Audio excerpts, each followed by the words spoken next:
Flight attendant cuts black boy's hair. His pilot dad cancels entire flight in anger. I've already told you twice, Captain Richards. Either your son meets our airline's appearance standards, or he doesn't board. It's company policy. And I've already shown you our medical exemption papers. Now step aside and let my family board, or I'll be having a conversation with your supervisor about why Flight 283 doesn't have a pilot today. The tension in the boarding area was palpable. Captain Michael Richards stood tall in his crisp pilot's uniform, his hand firmly but gently resting on his 12-year-old son Jason's shoulder. The flight attendant, Sandra Winters, clutched her tablet with white knuckles, her lips pressed into a thin line as she blocked their path to the jetway. Behind them, a line of increasingly restless passengers watched the confrontation unfold. Jason's eyes were fixed on the floor, his hand unconsciously reaching up to touch the uneven patches of hair on his head, evidence of the humiliating incident that had occurred just 30 minutes earlier in the airport bathroom. "This is absolutely unacceptable," Michael continued, his voice controlled but vibrating with barely contained fury. "My son has a medical condition. You were shown proper documentation, and instead of accommodation, your staff took scissors to my child's head without permission." Sandra's face flushed. "Captain Richards, I understand you're upset, but Melissa was only following. Following what? Certainly not protocol, not the law, and definitely not basic human decency." Michael turned to address the crowd of passengers who had gone quiet, many recording the scene on their phones. "Ladies and gentlemen, I apologize, but Flight 283 to Atlanta will be delayed indefinitely. I cannot in good conscience fly for an airline that treats passengers' children this way." Gasps and murmurs rippled through the crowd. Sandra's eyes widened with panic. "You can't do that," she stammered. "Watch me," Michael replied, his voice steady as he removed his pilot's cap. "But let's go back to how this all started." It was just 3 hours earlier when the Richards family arrived at Chicago O'Hare International Airport, looking forward to their weekend trip to Atlanta to visit Michael's mother for her 75th birthday.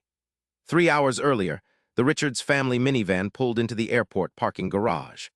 Michael checked his watch, a reliable Timex his father had given him when he earned his pilot's wings in 1992, as he helped his wife, Diana, unload their luggage. "We're right on schedule," he said with satisfaction. Michael Richards was a man who valued precision, a trait that had served him well during his 25 years as a commercial airline pilot. Diana smiled as she adjusted her colorful headwrap. "For once, we're not rushing. Must be some kind of family record." Their son Jason sat quietly in the backseat, his nose buried in an astronomy book. At 12, he was already showing the same methodical mind as his father, but with a dreamer's heart that reminded Michael of his own childhood fascination with flight. "Come on, Space Cadet," Diana called gently. "Time to land back on Earth and get our bags." Jason looked up, offering a small smile before carefully marking his page. As he stepped out of the car, he adjusted his own headwrap, a necessity he'd grown accustomed to over the past few months. "Got your medical papers?" Michael asked, though he already knew the answer. His son was nothing if not thorough. "Front pocket of my backpack," Jason confirmed, patting the bag, "and a spare copy in Mom's purse just in case." The family made their way through the parking garage toward the terminal, rolling their luggage behind them. Michael walked with the confident stride of someone who navigated airports for a living, nodding to various airport staff who recognized him. Despite being one of the few black pilots at the airline, or perhaps because of it, Michael made a point of being known, respected, and visible. "Captain Richards, good morning, sir," called out George, an elderly security guard who'd been working at O'Hare since the 70s. "Morning, George. How's that grandson of yours doing at college?" The older man beamed. "Dean's List last semester. That scholarship you told us about made all the difference." Michael smiled warmly. "That's what community is for. Tell him to keep it up." As they continued walking, Diana squeezed Michael's arm appreciatively. These small interactions were typical of her husband, always making connections, always lifting others up. It was one of the many reasons she'd fallen in love with him back when he was just a determined young man with dreams of the sky. Inside the bustling terminal, the Richards family made their way to the check-in counter. Michael would normally head straight to the crew entrance, but today he was technically off-duty, traveling with his family though still in uniform, as he would be piloting the return flight the following evening. "Good morning," the check-in agent greeted them. "Oh, Captain Richards, I didn't realize you were traveling with family today." "Morning, Teresa," Michael replied. "Yes, just a quick trip to Atlanta for my mother's birthday." Teresa efficiently processed their boarding passes, chatting amicably. When she glanced at Jason with his headwrap, her expression remained professionally pleasant. All your documentation is in order. You're all set to board in about 45 minutes, Gate B17. Thank you, Diana said, gathering their boarding passes. As they walked away from the counter, Jason tugged gently on his father's sleeve. Dad, I need to use the bathroom. No problem. We've got plenty of time, Michael assured him. Diana, why don't you go grab us some coffee and a hot chocolate for Jason? We'll meet you at that cafe near our gate. Diana nodded. Sounds good. Jason, you want a muffin too, sweetheart? Blueberry, please, Jason replied with a smile that momentarily brightened his usually serious demeanor. Michael and Jason headed to the nearest men's room while Diana went in search of breakfast. The bathroom was crowded, as expected for a busy Saturday morning. Michael waited patiently outside the stall for his son, nodding politely to other travelers who did double takes at his pilot's uniform. When Jason emerged, he went to wash his hands at the sink. A middle-aged white man in a business suit gave the boy's headwrap a curious glance, but then returned to fixing his tie in the mirror. Jason was used to the looks. They were far preferable to the stares he'd received when his condition first became noticeable. As they exited the bathroom and walked toward the cafe, Michael kept a protective hand on Jason's shoulder, a gesture that had become second nature over the past year. The terminal was getting more crowded as morning flights prepared to board. Doing okay? Michael asked quietly. Jason nodded. Yeah, just thinking about Grandma's face when she sees us. She always makes that sound, you know the one. Michael laughed. You mean that high-pitched ooh-oh that practically breaks glass? She's been doing that since I was your age. Some things never change. The boy smiled again, more genuinely this time. I finished that model Saturn V rocket. Can't wait to show her. She's going to love it, Michael assured him. She still has every single model plane I ever made displayed in her china cabinet instead of actual china. They spotted Diana at a table in the cafe, 3 cups and a small plate of muffins waiting for them. As they sat down, the overhead speakers announced the boarding call for a flight to Los Angeles. Almost our turn, Diana said, passing Jason his hot chocolate. How are you feeling today, sweetheart? Any itching? Jason shook his head. It's not too bad today. The new cream Dr. Wilson prescribed is helping. Michael and Diana exchanged a quick glance of relief. The past year had been challenging since Jason was diagnosed with alopecia areata, an autoimmune disorder that caused unpredictable hair loss. What started as a small, bald patch had progressed to several larger areas, leading to significant bullying at school. The headwrap had been Jason's own solution, inspired by his mother's occasional headwraps and by the African cultural heritage Diana had always made a point of sharing with him. The medical documentation they carried explained the condition and the accommodation of allowing Jason to wear his headwrap, which was technically against the airline's dress code policy that required all head coverings to be religious in nature. But they'd never had any issues before on their frequent flights. 20 minutes till boarding, Michael noted, checking his watch again. Perfect timing.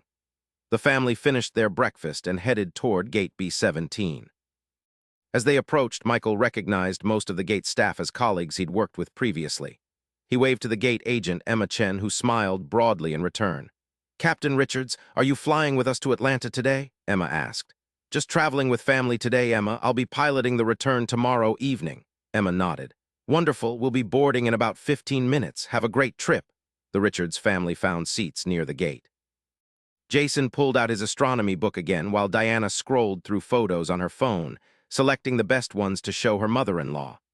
Michael observed the gathering passengers, a habit from years of flight deck responsibility, always aware of his surroundings, always assessing potential situations before they developed.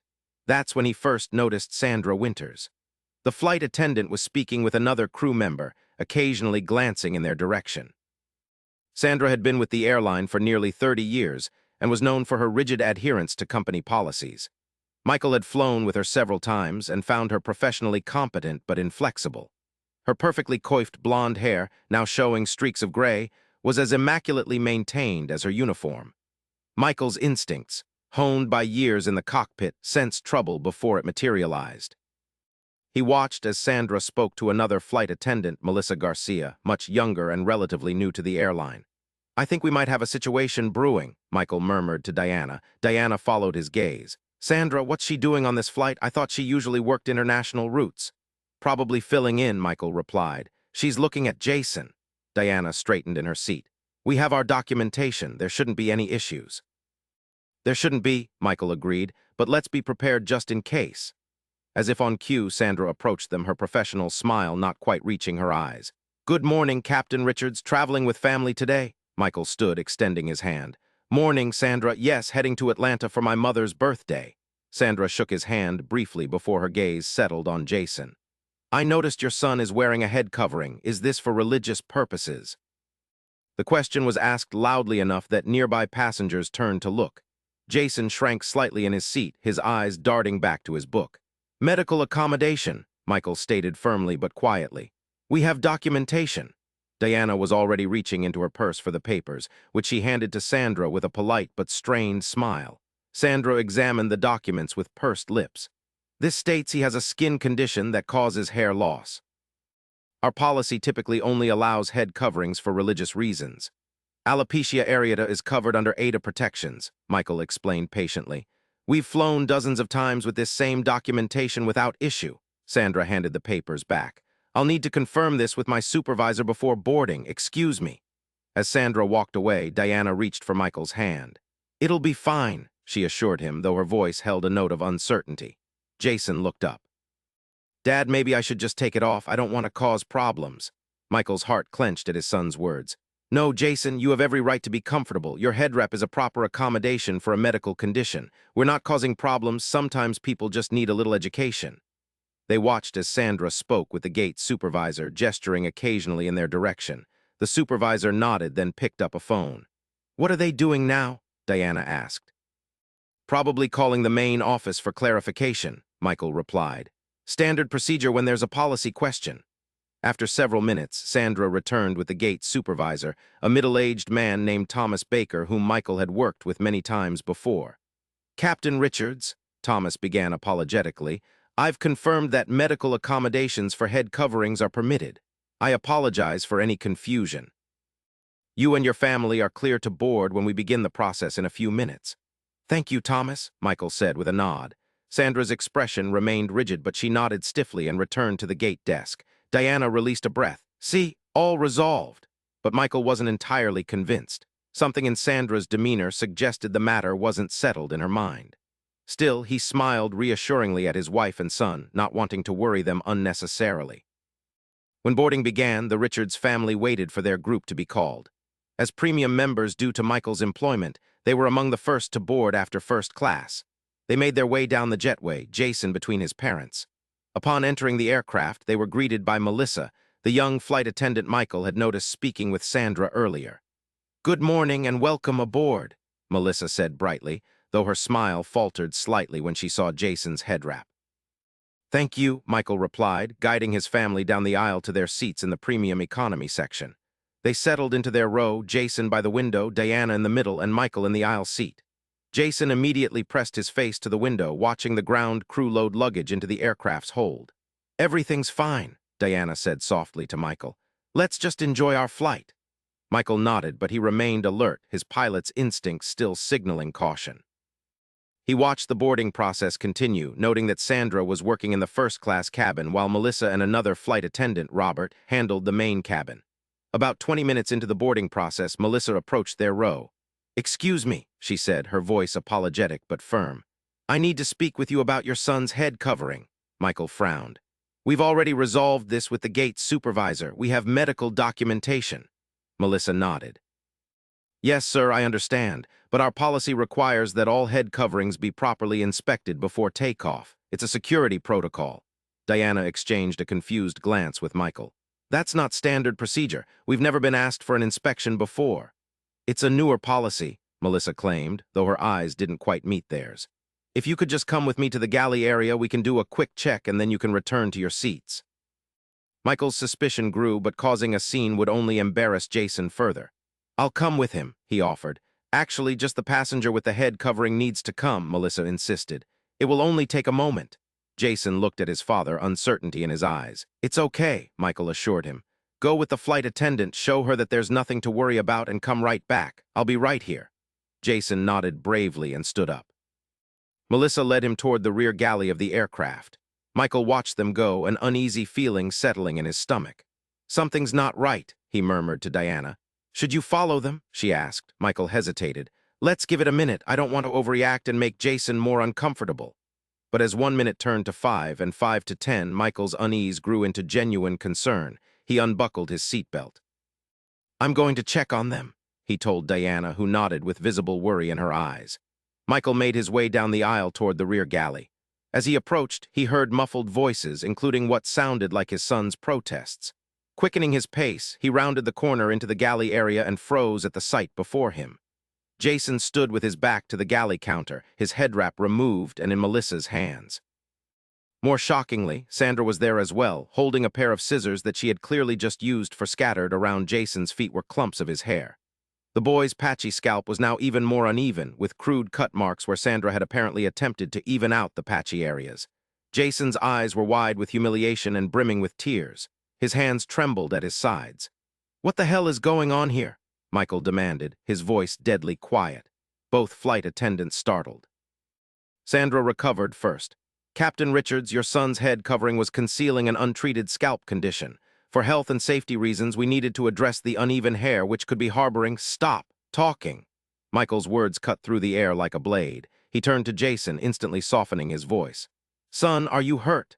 Jason shook his head, a tear finally escaping despite his obvious effort to remain strong. "They said they needed to check under my wrap. Then he pointed at Sandra, said my hair was against regulation and needed to be fixed before I could fly. She wouldn't listen when I tried to explain about my alopecia." Michael turned to his son, gently placing his hands on the boy's shoulders.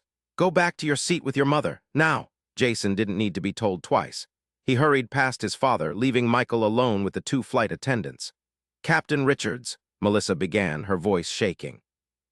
"I was just following Ms. Winter's instructions. Return to your duties, Melissa," Michael commanded, his tone making it clear this was not a suggestion. The younger flight attendant quickly retreated, leaving Michael facing Sandra, who still held the scissors in her hand. "Do you have any idea what you've just done?" Michael asked, his voice controlled but vibrating with fury. Sandra straightened her spine. "I was enforcing company policy. All passengers must maintain appropriate appearance standards." His hair was unkempt and potentially unsanitary. "His hair," Michael's voice rose slightly before he checked himself. "My son has an autoimmune disorder. Those patches aren't unkempt. They're symptoms of his medical condition. The condition that was clearly documented in the papers you were shown. The documentation mentioned a skin condition, not an untreated scalp disease," Sandra argued. "I was acting in the interest of all passengers' health and safety." "You physically assaulted a minor," Michael stated flatly. "You removed a medical accommodation without consent. You cut his hair without permission. In what universe is that acting in the interest of safety?" Sandra's composure finally faltered.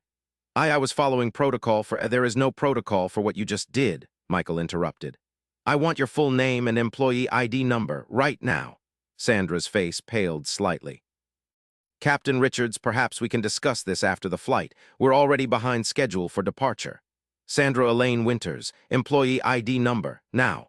Reluctantly, Sandra provided the information, which Michael committed to memory. "Return to your station," he ordered. "I'll be addressing this with the captain and the airline management immediately." As Sandra left the galley, Michael took a moment to collect himself. 25 years as a pilot had taught him the importance of remaining calm in a crisis, of thinking clearly when emotions threatened to overwhelm. And right now, despite the rage coursing through him, he needed that training more than ever. He made his way back to his family, finding Jason hunched in his seat with Diana's arm protectively around him. The boy had replaced his headwrap, but it couldn't hide the evidence of Sandra's handiwork. Tufts of hair now stuck out at odd angles where they hadn't before. Passengers nearby were watching with curious and concerned expressions. A few were whispering to each other, having clearly noticed something was amiss. "Michael?" Diana questioned, her eyes reflecting the same fury he felt. "I need to speak with the captain," Michael stated quietly. "I'll be right back." He made his way to the front of the aircraft and knocked on the cockpit door. After a moment, it opened to reveal Captain James Wilson, a colleague Michael had known for over 15 years. "Mike." "What are you doing here?" James asked in surprise. "I thought you were off today." "I need to speak with you now, it's urgent." Recognizing the seriousness in Michael's tone, James stepped back to allow him into the cockpit, closing the door behind them.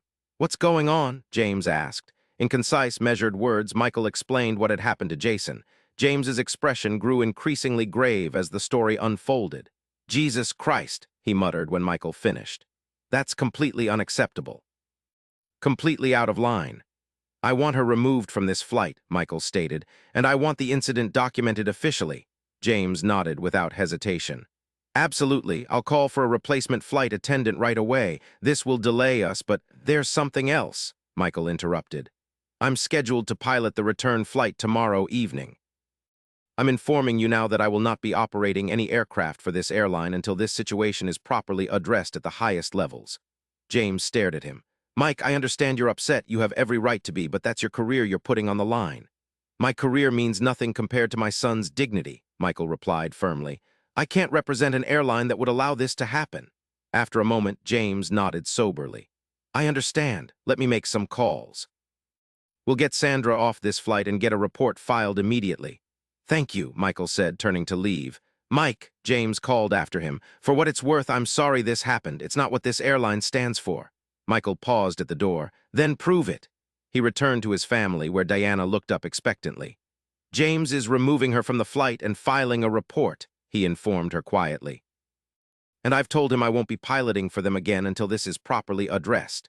Deanna's eyes widened slightly, but she nodded in understanding. Their attention turned to Jason, who was still staring out the window, his body language closed and defeated. Jason, Michael said gently, I want you to know that what happened was wrong. It never should have occurred, and it was not your fault. The boy turned to face his father, his eyes red-rimmed but dry now. I know, Dad, but everyone was staring. They're still staring. Michael looked around and indeed saw several passengers quickly avert their gazes. Others, however, met his eyes with sympathy or outrage on his family's behalf. Sometimes people stare because they don't understand, Michael explained, and sometimes they stare because they're witnessing an injustice and don't know what to do about it. Before Jason could respond, there was a commotion at the front of the aircraft. Sandra's raised voice carried down the aisle. This is ridiculous. I was following protocol. Moments later, an airport security officer appeared, escorting a visibly agitated Sandra toward the exit. As they passed the Richards family's row, Sandra's eyes locked with Michael's. You'll regret this, she hissed. You're making a scene over nothing. Michael remained silent, his gaze steady until she passed. Several passengers applauded softly as Sandra was escorted off the plane.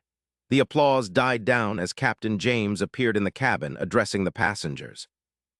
Ladies and gentlemen, I apologize for the delay. We're experiencing a crew change that will take approximately 20 minutes. We appreciate your patience and understanding. As James turned to go, his eyes met Michael's, and he gave a subtle nod of solidarity before returning to the cockpit. A young flight attendant Michael didn't recognize approached their row a few minutes later. Her name tag read Amara. Mr. Richards? She asked softly. Captain Wilson asked me to check if you and your family need anything. We have a private area available if you'd prefer to wait there during the delay. Michael looked to Diana and Jason, letting them decide. I think we're okay right here, Diana answered after Jason gave a small nod. But thank you. Of course, Amara replied with a warm smile directed at Jason. Just signal if you need anything at all.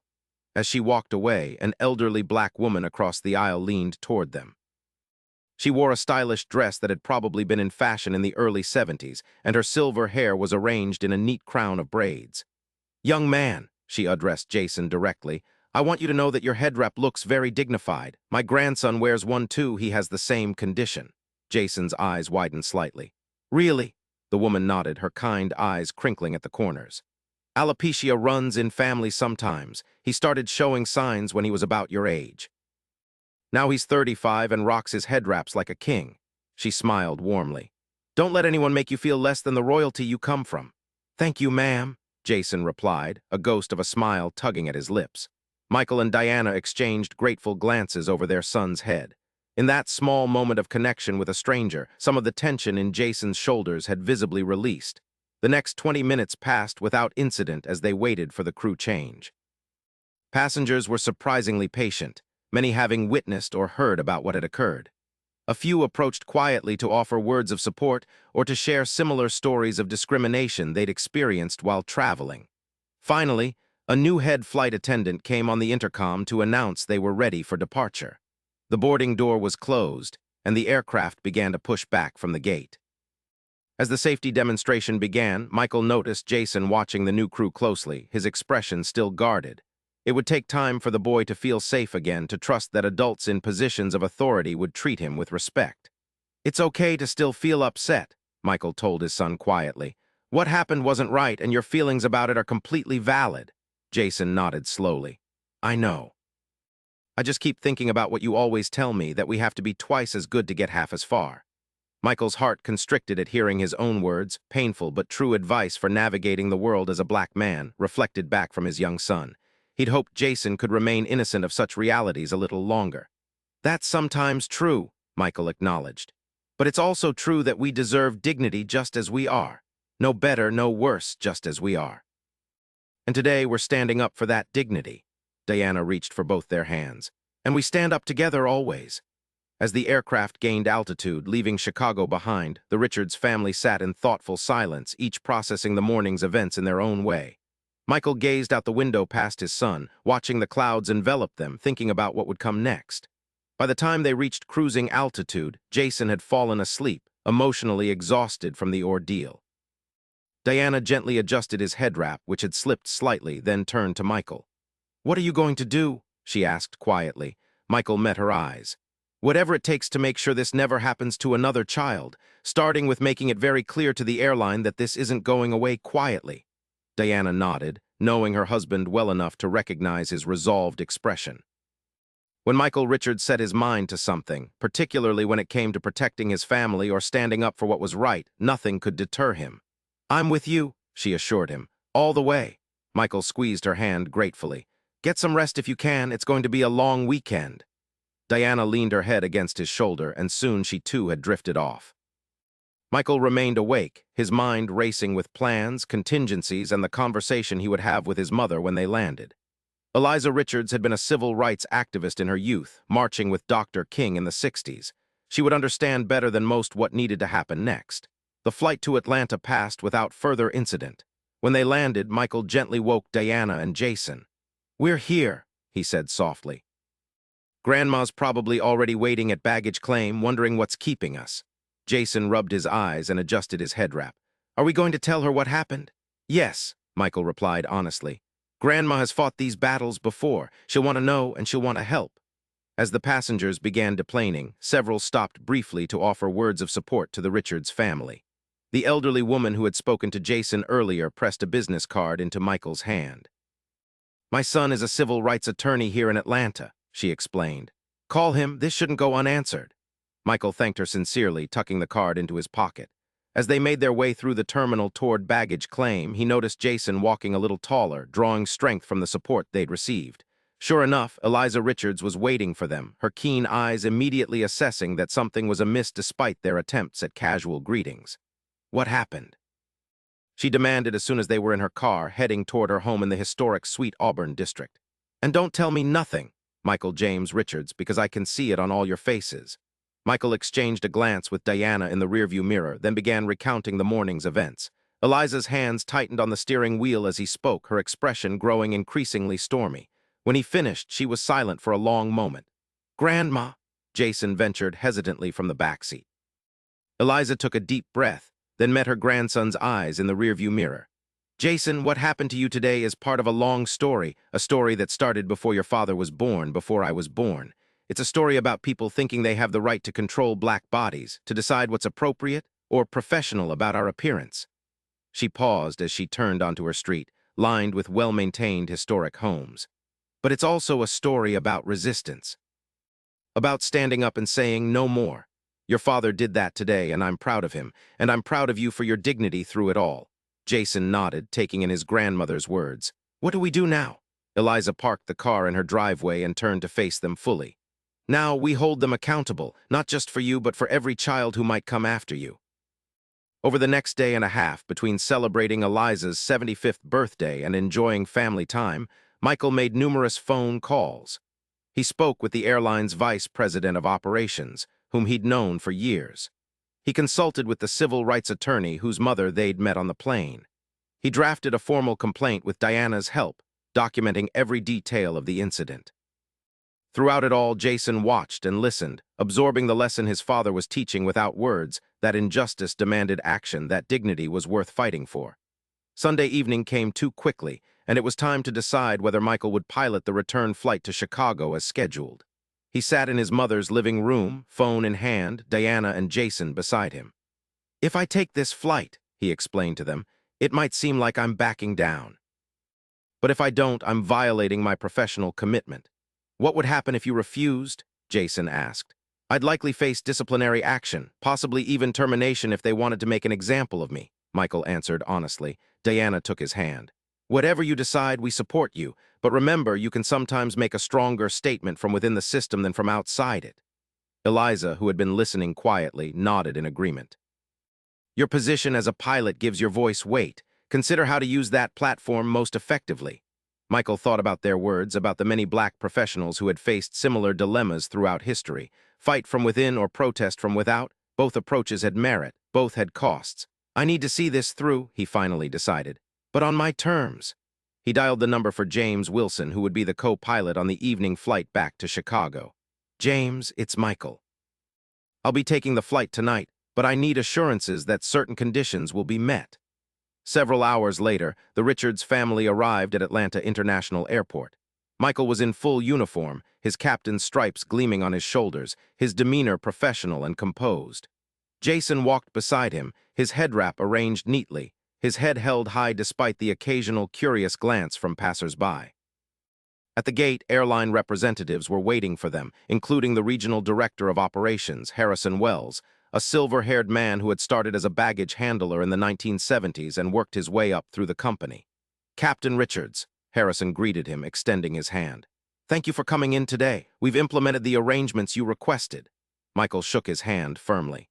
I appreciate that, Harrison. Is everything ready? Harrison nodded.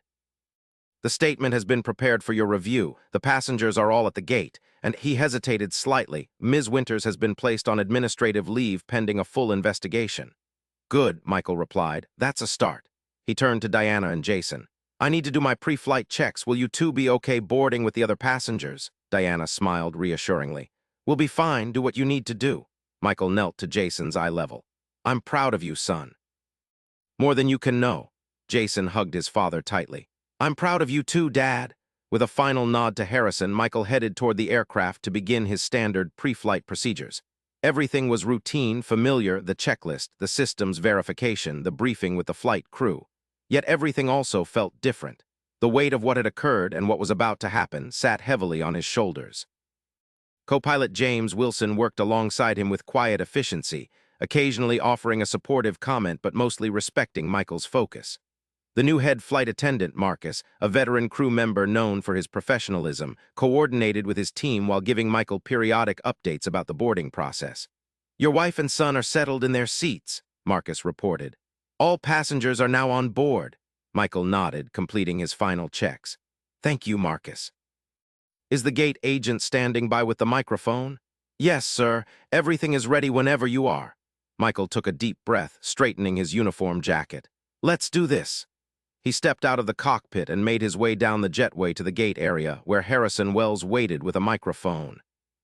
The departure lounge was unusually full, not just with the passengers for Flight 283, but with other airline staff, airport employees, and even a few individuals who appeared to be press, though no cameras were visible. Harrison handed Michael the microphone with a nod of encouragement. Michael surveyed the crowd, noting the expectant faces, the hushed conversations that fell silent as he prepared to speak. Good evening, Michael began, his voice clear and steady. I'm Captain Michael Richards, scheduled to pilot Flight 283 to Chicago this evening. Before we depart, I want to address an incident that occurred on the outbound flight from Chicago to Atlanta 2 days ago. He proceeded to describe what had happened to Jason, his words measured but unflinching in their honesty. The crowd listened with growing expressions of shock and dismay. What happened to my son reflects a broader issue in our society. The policing of black bodies, the violation of dignity, the casual disregard for medical conditions that affect people of color differently. But this is not just a story about what went wrong. It's about what we're going to do to make it right. Michael gestured to Harrison, who stepped forward. Effective immediately, Harrison announced. Our airline is implementing comprehensive changes to our accommodation policies and staff training protocols. We acknowledge that what happened to Jason Richards was unacceptable, and we are committed to ensuring it never happens again. Harrison outlined the specific changes, mandatory sensitivity training, clearer medical accommodation procedures, and a review of all appearance-related policies with input from civil rights organizations. When he finished, Michael took the microphone again. These are important first steps, and I commend the airline for taking them, but real change requires ongoing commitment and accountability. To that end, I will be working with airline leadership to establish a passenger advocacy committee focused on issues affecting travelers with medical conditions and disabilities. He paused, looking out at the crowd of listeners. I could have refused to pilot this flight tonight. Some might say I should have. But I believe in using the position I have to create change from within. I believe in setting an example for my son about how to respond to injustice with purpose rather than just anger. And I believe that each of us has the power and responsibility to make our shared spaces, whether airplanes, schools, or workplaces, more just and humane for everyone. Applause broke out, starting slowly and building to a resounding demonstration of support. Michael nodded in acknowledgement, then handed the microphone back to Harrison.